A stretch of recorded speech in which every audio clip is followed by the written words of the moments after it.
Ever since that unfortunate fall, which resulted in a broken leg, I've been confined to my home for a half-year-long convalescence. During these solitary days, I've re-encountered that hair-raising fear, but today I want to temporarily set aside this fear to share with you a deeply memorable story from my childhood. Reflecting back, it was an ordinary weekend bathed in sunshine when my mother and I decided to visit my aunt Susan.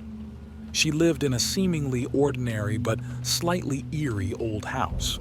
Susan's home was not spacious, featuring that typical old-style structure with thick stone walls surrounding three interconnected rooms. The center was a space used as a living room, flanked on either side by a bedroom and a small shed for storage. Upon entering her home, my attention was immediately captured by a row of posters on the living room wall. These were the popular large headshot posters from the 90s, showcasing the handsome faces and radiant smiles of then-popular stars. Although I was too young to truly understand who these stars were, their images, bathed in sunlight, appeared exceptionally dazzling, as if imbued with an indescribable charm. After lunch, feeling tired and my eyelids heavy, I was arranged to take a nap in my aunt's bedroom. I'm not sure how long I slept, but when I opened my eyes, everything was eerily silent, with only faint light filtering through the curtain gaps, casting mottled shadows on the old sewing machine as if time had stood still. I tried calling out, "Mom Tilda," but my voice echoed through the empty room, unanswered.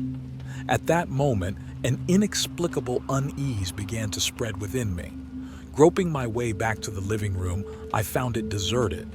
The tables and chairs were neatly arranged, as if all signs of life had been meticulously erased. My unease gradually turned into fear as I walked into the yard, hoping to find anyone, but was met with deathly silence. The winter sun shone on me, but I felt no warmth. Attempting to push open the main door, I found it locked from the outside. At that moment, I felt an unprecedented sense of isolation.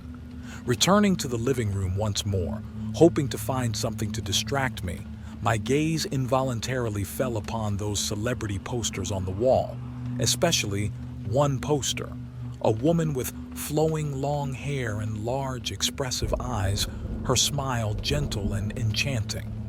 I stared at the poster, seeking some comfort in this beautiful visage. However, as time passed, I began to feel as if those eyes were moving, seemingly following my every move. No matter how I turned, those eyes seemed to fixate on me.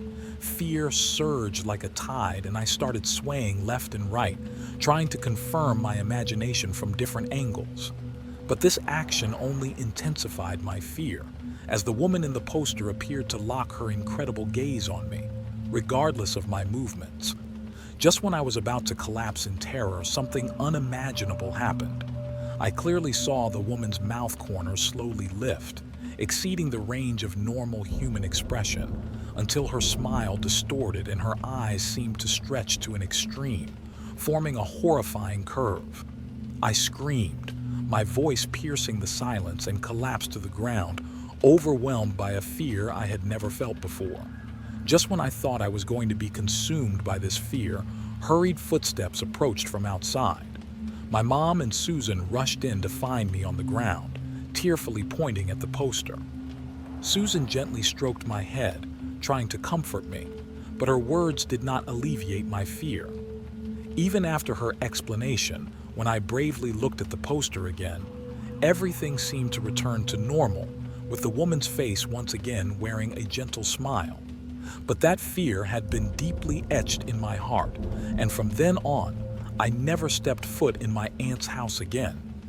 Even after many years, that fear has never left me. This experience, like a nightmare, is forever entwined in my memory, never to be forgotten.